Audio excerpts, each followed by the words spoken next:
I love this physical reaction. It's left hand towards suspect's gun. His weapon hand is going back to his holster. I think he did the smart thing, which was initially comply. There is no glory in dying for no reason. This kid shouldn't be carrying a gun, but at the end of the day, he's got a right to protect himself and his mother. Nobody wins there. But man, if that dude changed his mind for a split second.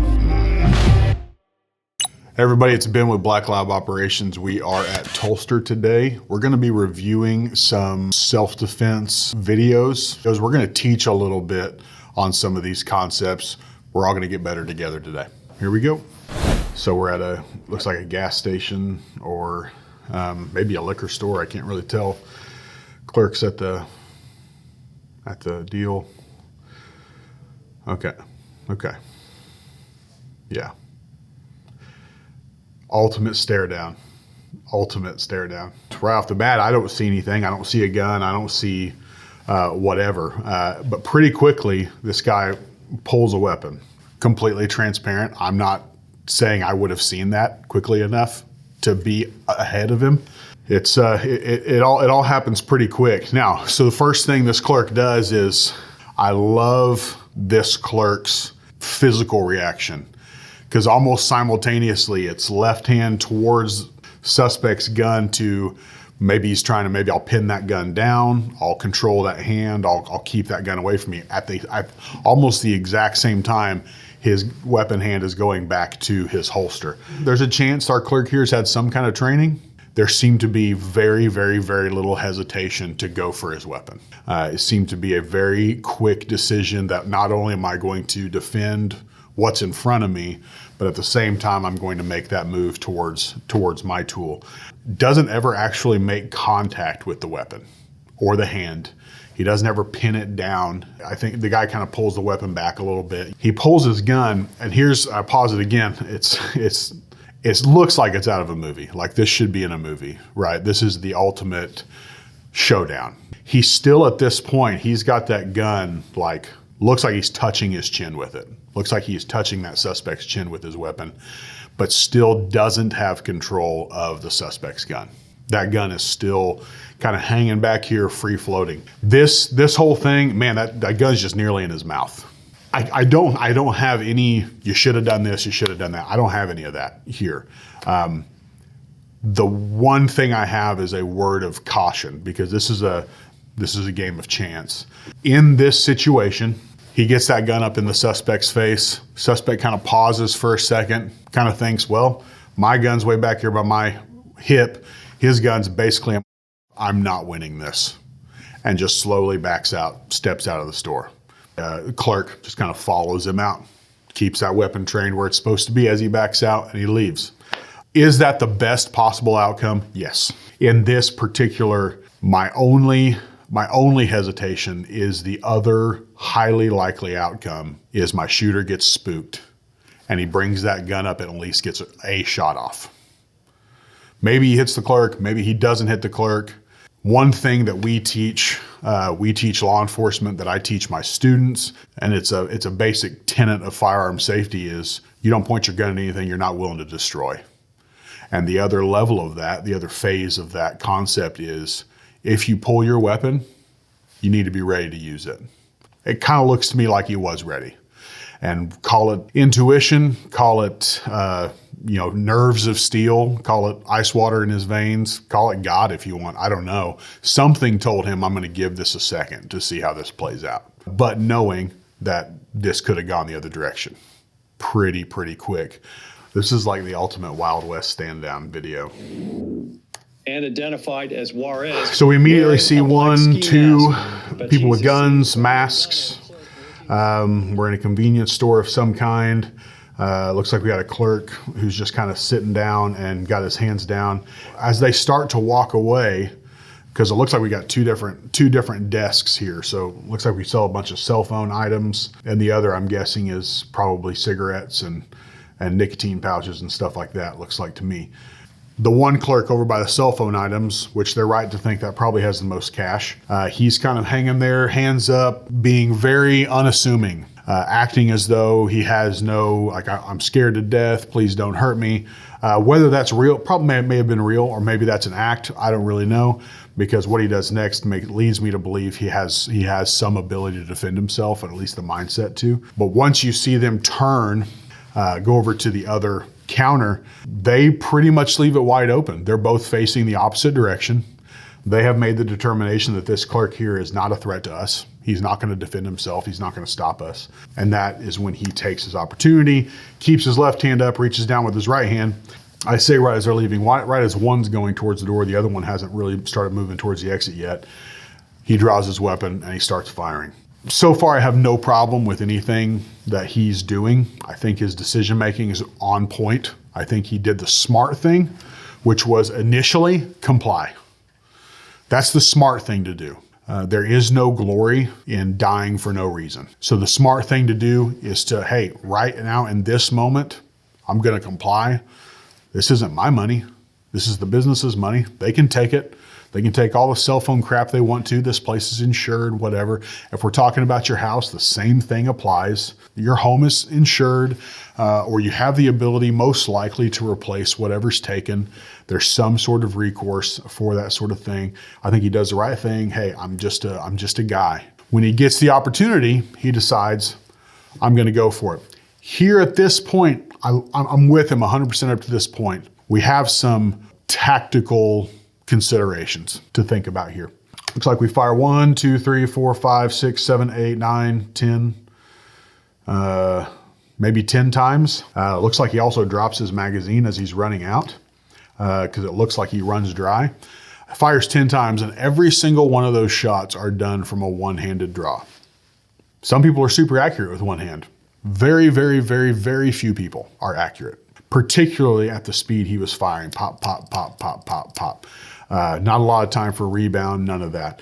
All the while, he has a perfectly good functioning offhand. I can understand getting that first shot or two off one-handed. Let's go ahead and get that support hand up. Let's maintain a good grip. Let's maintain a good foundation.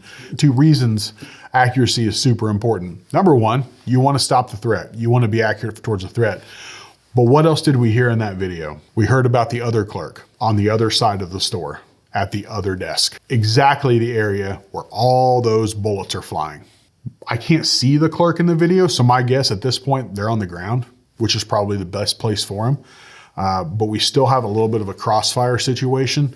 Again, this whole thing developed over the course of about 5 seconds, right? So I want to give this guy as much grace as I possibly can, because I think he did everything with the right intention and had the right mindset, and I'm 100% with him. Perhaps a little bit of training, perhaps a little bit of stress-induced training to kind of get his brain to the point of where if I do have to draw my weapon, if I'm able to reasonably get to the point of a two-handed grip, I'm going to do that. Cardinal rules of firearm safety: know your target, what's beyond it, what's in front of it, to the left of it, and to the right of it. Probably something I would love to train him on. I would love to coach him on. It's not a criticism, because the guy did what he had to do. You still had suspects with guns in your store. It did look like he ran dry, so I'm wondering, does he have a spare mag somewhere? If you're going to carry a gun, you should always have a second mag, period. I think this video can be summarized in where you live is important. There's a part of this video where your DA as well as an attorney both say, in this area, you're allowed to do this. You're allowed to defend yourself. I'm going to throw that out there. Where you live is important. I think the guy did a good job. Unfortunately, it appears that somebody got shot, or maybe a couple people got shot. I don't shed any tears for bad guys getting shot, but they did look really young. So a lot of life ahead of them, and hopefully still with us, they learned. All right, we got one last one. Police say as Carlisha Hood, seen here in the pink dress, was standing in line late on Sunday, June 18th, she and a man began arguing. That's when they say Hood's 14-year-old son came into the restaurant. We've blurred the boy's face as he's watching from the doorway. Police and witnesses say the man arguing with his mother. Okay, so we have yeah, this one's tough. I feel for this kid. As I'm watching through this video, I've got the mother standing at this counter. We see them arguing back and forth. And here's what I'm seeing. I'm seeing a cook. I'm seeing another guy, another man standing behind the woman, and it looks like another man behind him on the other side of this camera. I'm seeing 3 grown men. You can't really tell what he's saying, but clearly very unhappy with her. Again, posing in some sort of aggressive manner. And I got 3 grown men standing around doing nothing about it. She's probably arguing. She's probably giving some words, but she's not posturing. She's not throwing punches. She's not reaching for a weapon. She's not doing something to provoke a physical attack. And I've got a guy standing here who is very agitated and clearly posturing himself up to give some sort of physical attack. And I got 3 grown men standing there doing nothing about it. If that's not a sign of the state of our society, it's pathetic. That being said, when I look at this video and I look at the female and I look at the male seems to be looks fairly well built, but based on the news reporting and what you see him start to do in this video, he starts to physically assault her. Now here's what I've got. I got a 14-year-old kid. First question you've got to ask is, why has this 14-year-old kid got a gun? Right? You won't find a more Second Amendment supporter than me. But 14-year-old kids shouldn't be walking around town with a gun, period. For whatever reason, he's got a gun on him, and he decides that the only chance I've got of solving this problem for my mother, because these other 3 grown men are weak and they won't do it, is to pull this weapon and do my job. So he does. He struggles to get out of his hoodie pocket. Hoodie pockets are not made for carrying guns, right? Fires shots, hits the guy in the back. This kid shouldn't be carrying a gun. It's hard to not be glad that he was.